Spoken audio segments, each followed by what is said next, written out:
take the wheel off and remove the inner wheel arch covering. Put a long bar to relieve the tensioner and push it, and that slackens the tensioner, and now you can take the belt off. Remove the underside engine guard. It's just 10mm bolts and a couple of screws. Remove the left hand engine mounting. Has 5 Torx bolts.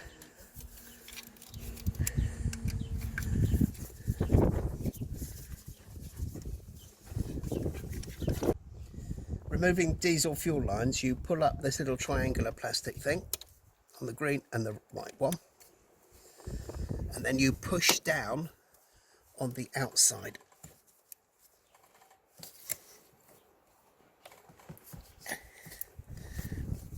Try this one.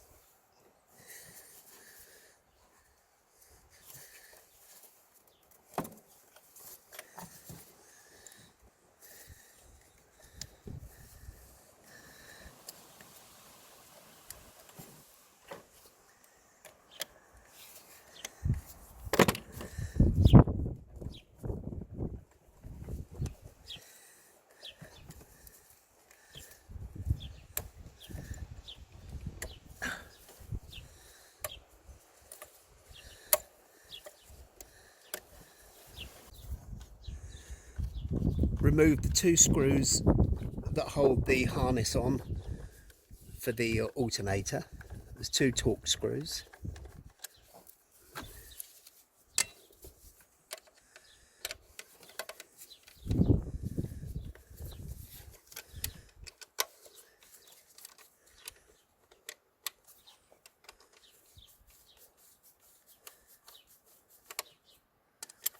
And then 3 7mm screws that hold the cover onto the top of the camshaft cover.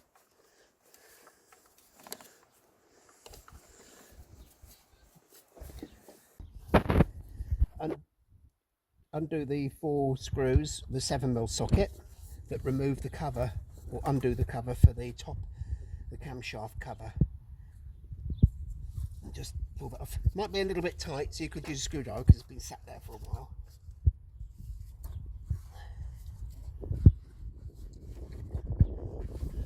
And that's the camshaft belt, or the timing belt. Now we're going to remove the engine mounting bracket that bolts onto the engine. There's 4 bolts, 15mm socket. Oh, 16mm socket. Well,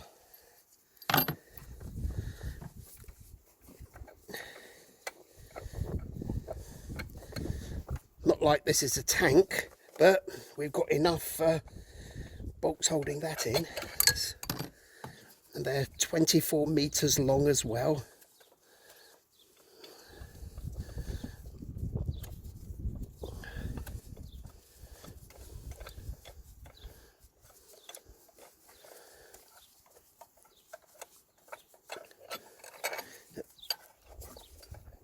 Give that a wobble.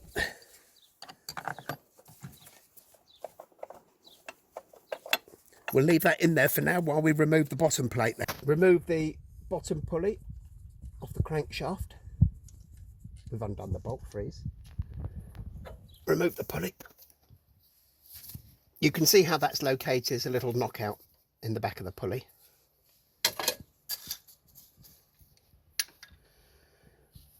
And now we've got access to remove this cover. There's some more 7mm bolts. On the crankshaft, there's a little arrow just here, and above that there's a circular locking pin hole. So you put the pin in there. And the same on the camshaft, there's the hole, and you put the pin in.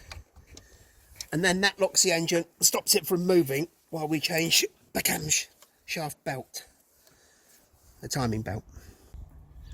Undo the tensioner, the 13mm socket.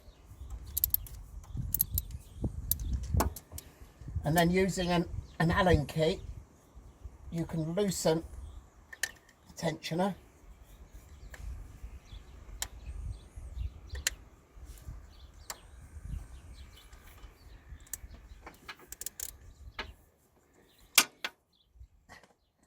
and then take it out.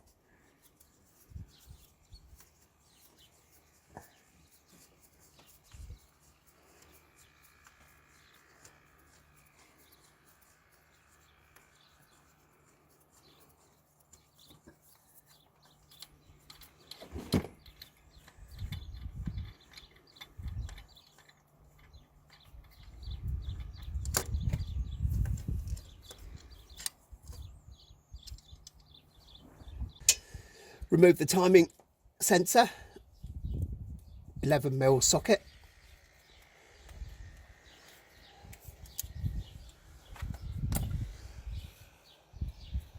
And just put to one side. And I haven't got a clue what this bloody plastic thing is, but just remove that, and that just slides out from behind the pulley. What the hell's that? That's a little tiny brake. Now with all that removed, we can take the belt off. So just slide it out.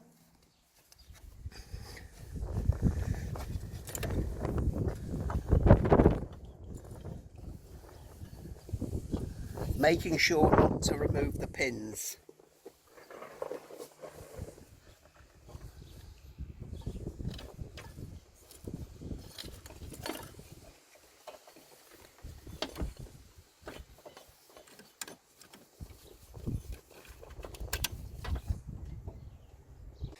Right, we're going to change the idler, undo the nut, pull the idler off. That's a new one. Put a new one on.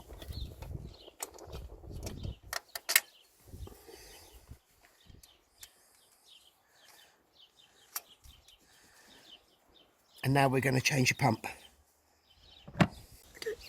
I'm just going to take this pipe off because it's in the way. It's quite easy, just push that plastic clip in.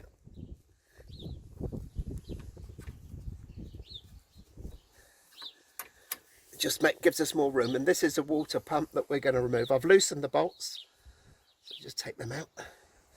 Bear in mind you're going to lose all the fluid from the radiator. You can drain it down nicely from the bottom hose of the radiator. We can't be bothered, so I'll just let it all piss out here. Just going to remove the pump.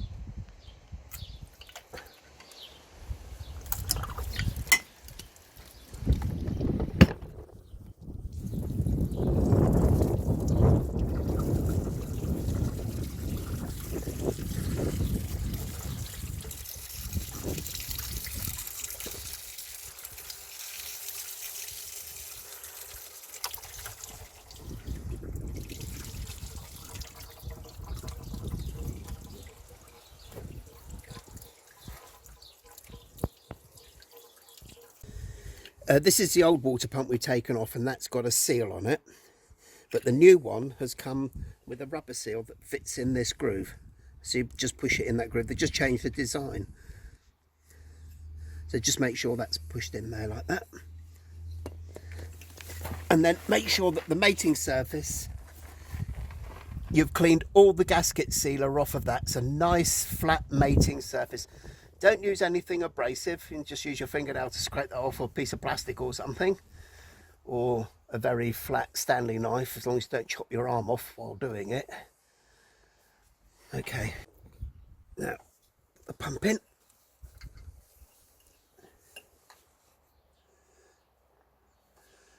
Just put a couple of screws in just to hold it in place.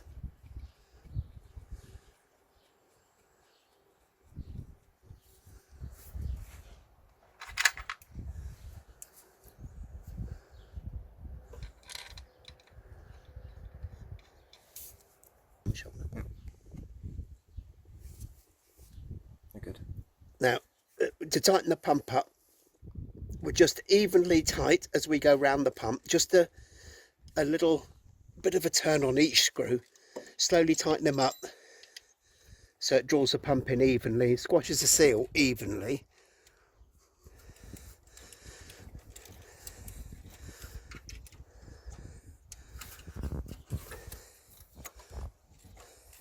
The tensioner back in, just with the 13mm bolt, and just very gently, just just nick it up so it's holding. And now we need to tension the belt. So you put your Allen key in the small slot and you just turn that anti-clockwise and you can see it tensioning the belt. So you tension it so the belt's tight, and then do up the nut to hold it in position. Right, now that the tension is all done up, the belt's all in place, all the bits have been changed, including the water pump, we can now take out the pins. That's the top one. Get the bottom one. Okay, put the crankshaft sensor back on.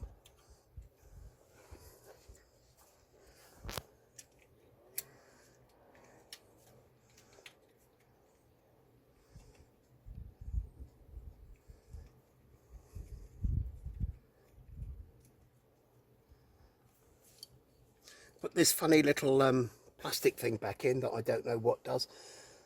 It's probably because if the belt breaks, it stops it from dragging on the casing. Sod the engine, but at least it hasn't damaged this bit of the casing. I've no idea what it does. And just tighten them up. Now we've put the hose back on in its clips. We put the electrical sensor for the crankshaft back in. Now I'm just going to put the pulley. Now there's a little pin just there, and that locates in that hole. So you just put it on, rotate that round.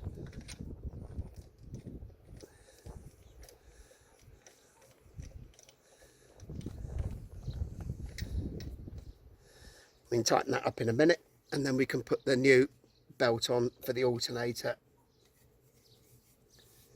and air conditioning pump.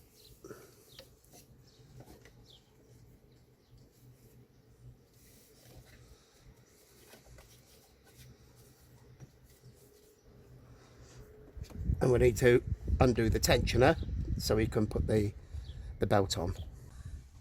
Now that the belt for the alternator and the power steering is on, all the covers are on. Now we're going to fit the top cover, put the clips back in, and put the engine mounting back on. Let's do it again. Now all the covers are on and the engine mounting's done. All the pipes are fitted back where they should be. All that's left is to put the cover back in the wheel arch and, well, hopefully put the wheel on because it doesn't drive very well without it. Right, now because we've had the water pump out, we need to refill the system.